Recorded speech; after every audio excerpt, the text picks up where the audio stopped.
Hello, I'm Steve. This is Bit of Munch. This is Tin Food Week Day 6, and this is Rex. And this is my little hat. And the reason Rex is there is because he's keeping an eye on this hat, because he normally wears it nowadays, so he's making sure I don't run off with it. He's keeping an eye on me. Right, I've got 3 tins today from Lidl. I've got... These are all Lidl own brand products. Lidl Newgate minced beef and onion, $1.99, and Lidl Simply potatoes and Simply garden peas, 38p each. Somebody recommended this to me. If it was you, thank you. I can't remember who it was, so yeah, thank you very much.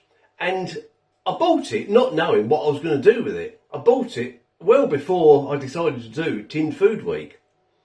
Now, it's been sitting in my stash for several weeks, or quite a few weeks anyway. And I've got to take this hat off. It honestly, it's a great hat, but it's so tight. So I'll stick it back on Rex for a while. There you go, mate. And that's better. I'll put that back on later. Right. Minced beef and onion. It says ideal for cottage pie. Well, ideal for all sorts of things, really. And now I've studied the ingredients, this looks really, really good. Now, most supermarkets, if not all supermarkets, do at least 1 tin of minced beef and onion, don't they? Well, so far, I've looked at quite a few of them. So far, none of them have got as much meat in them as this thing has. This is 72% beef. Description just says minced beef and rehydrated onion in gravy. Yes, 72% beef, 4% onion, and then a few other bits and pieces. Not many other ingredients, to be honest. You've got your usual iron, niacin and thyme. I'll read you the ingredients for this one. So yeah, the beef and the onion, then water, concentrated tomato puree, modified maize starch, wheat flour, which contains wheat flour, calcium carbonate, iron, niacin, thiamine, salt, onion powder, barley, malt extract, white pepper. And that's it. That's all that's in this thing. So no nasty E numbers or additives or anything really that is nasty. Yeah, I don't know where I was going with that, but you know what I mean. Yeah, it says ideal for cottage pie. Obviously you can make all sorts of things with this. So what I'm going to do today, I'm going to heat up about half of that, perhaps a little bit more than half, with some potatoes and some peas to make a meal for myself. And then the rest of that I'm going to use probably to make a bolognese, but I might make a chilli. I'm not sure yet. The peas, I've got an idea for some more of them, but if there's any left I can freeze them.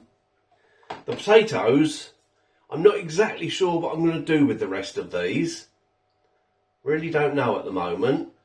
So, if you've got any ideas, let me know. Any ideas about any of these tins, really. So, the strange thing about these potatoes is, I mean, it's obvious, really, but there's no cooking instructions. There's nothing on there whatsoever. It's got storage instructions. But yeah, obviously I'm just going to stick them in a pan on the hob and heat them through for a few minutes. But yeah, nothing on there whatsoever. These two can be microwaved, so that's what I'm going to do. Right. Oh yes, comparing the meat content. I made a note of it and I very nearly forgot. Yeah, that's what I was talking about, the meat content of this. This is the, as far as I can tell, this has got the most amount of minced beef in it than any of the supermarkets. Version of this. You know what I mean. For instance, he said, consulting his notes, the Asda Just Essentials version of this, which is £1.70, bearing in mind this is $1.99, the Just Essentials one has only got 28% beef in it. This has got 74%. Why would you buy the Just Essentials? When for 29p more, you can get probably a much, much better product. Perhaps I should have bought them both in a comparison, but I didn't. Right, let's get all that heated through and try and work out the incredibly difficult cooking instructions for the potatoes. I don't know what I'm going to do. What am I going to do? I'll bring you back when it's all on my plate. Right, here we go. There it is. Doesn't look the most appetising of meals, but it's all about the taste, isn't it? Now, what I've done half of the tin of the minced beef and onion, half the tin of potatoes, and probably less than a half of the tin of peas, and there's loads of them there. Now, when I was getting this minced beef and onion out, there's rather a nasty, large white thing in there. Yeah, that's going to go in the bin in a minute. I don't know what it is. I don't think I really want to know. Right, put your hat back, mate. This, let's just show you. This is how it comes out the tin. Really thick. Really thick. And once you've heated it up, and I heated it up for less time, a lot less time than it said, it goes really, really runny. Look at that.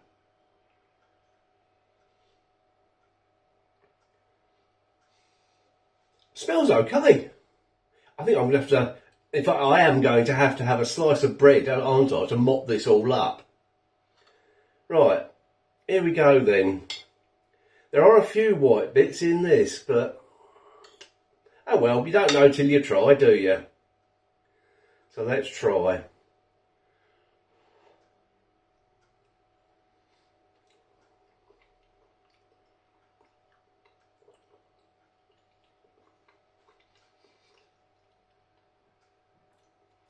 That's really nice. Yeah. What's that though? Oh, it's disappeared in there somewhere. There was something that looked a bit dodgy. Okay.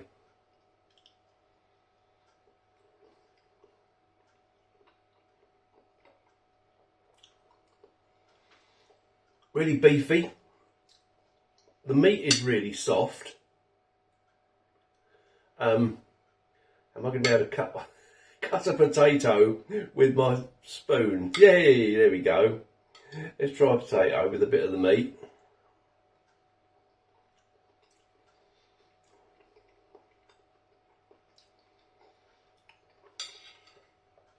Potatoes are fine. They're potatoes, aren't they? And the peas?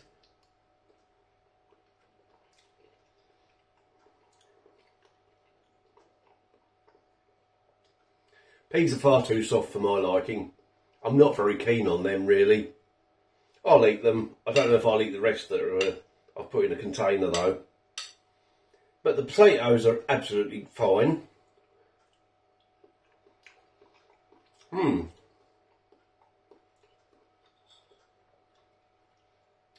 It's that large white thing I found in there that's putting me off this, really.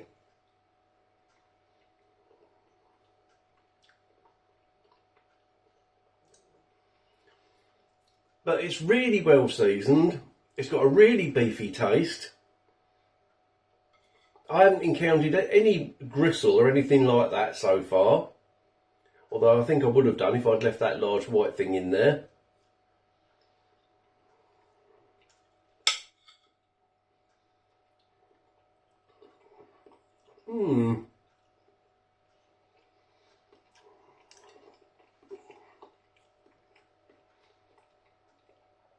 I think the way to look at this this tin, let's get rid of that.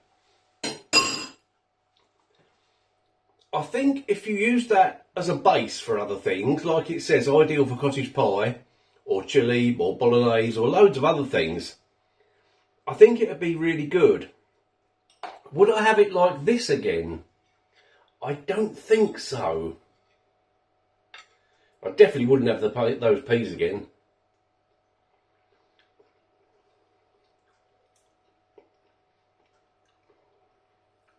No. You might like the peas. They're far too soft for me and sort of powdery and just, yeah, not really that pleasant. This is a difficult one. As I said earlier, I'm put off by that large white thing I found earlier. I saw another nasty looking piece in it, but that's disappeared in it. I don't know where that's gone. But when I only have to find one or two bits like that, and it puts me off a product, really. Yes, it's got a lot of meat, but is it good quality meat? This is the question. Let me know if you've tried this, and if you've tried other tins of minced beef and onion. I've no doubt the M&S one is well, I don't know, the M&S one might not be really good. If they do one, they must do. Yeah, let me know if you've tried any tins like this, or this one. Right.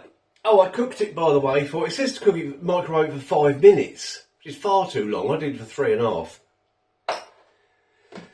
Right. Hat time. Thanks for watching that one. Hope you've enjoyed it. I hope I haven't put you off your food too much by showing you that dodgy looking white floppy thing that was in the tin of beef. And I will see you in the next video, which will be the last tinned... Get your words out, Steve. Tomorrow will be the last day of Tinned Food Week. That's what I was trying to say.